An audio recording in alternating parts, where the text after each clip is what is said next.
வணக்கம்.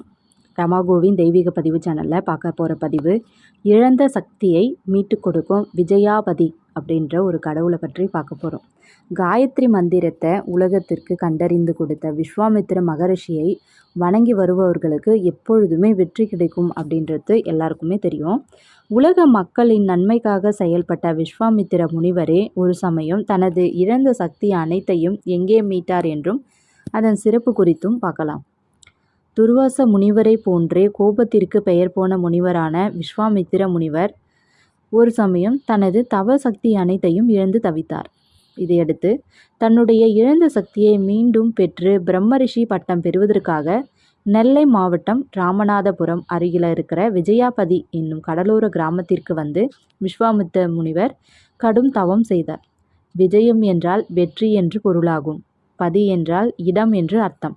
விஜயாபதி என்றால் வெற்றிக்குரிய இடம் என்றும் பொருள்.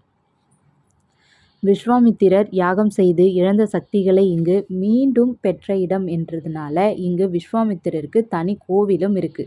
இந்தியாவிலேயே விஸ்வாமித்திர முனிவருக்கென தனி கோவில் இருப்பது விஜயாபதியில் மட்டும்தான் என்பதனால இங்கு சென்று விஸ்வாமித்திர முனிவரை வணங்கிட எப்பொழுதும் வெற்றி கிடைக்கும் என்றும் கூறப்படுது.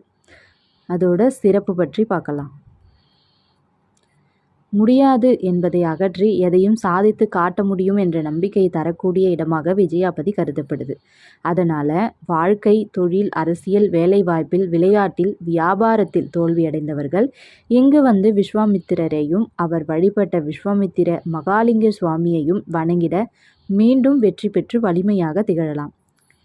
இங்கு ஒவ்வொரு பௌர்ணமி தோறும் இரவில் அன்னதானத்துடன் பௌர்ணமி பூஜை விழா சிறப்பாக நடைபெறுது.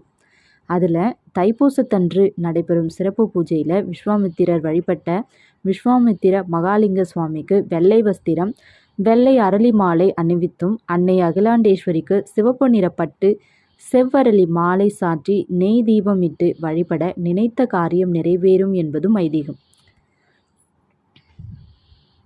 விஸ்வாமித்திர முனிவர் தனது இழந்த சக்தியை எங்கே பெற்றார் என்பதையும், தோல்வியால் விரக்தி அடைந்திருக்கும் அனைவருக்கும் எப்படி முக்தி கிடைக்கும் மற்றும் இழந்த எல்லா அனைத்தையும் கிடைக்கும் என்பதையும் இந்த வீடியோ மூலமாக உங்களுக்கு எல்லாருக்கும் தெரியப்படுத்துகிறோம். நன்றி.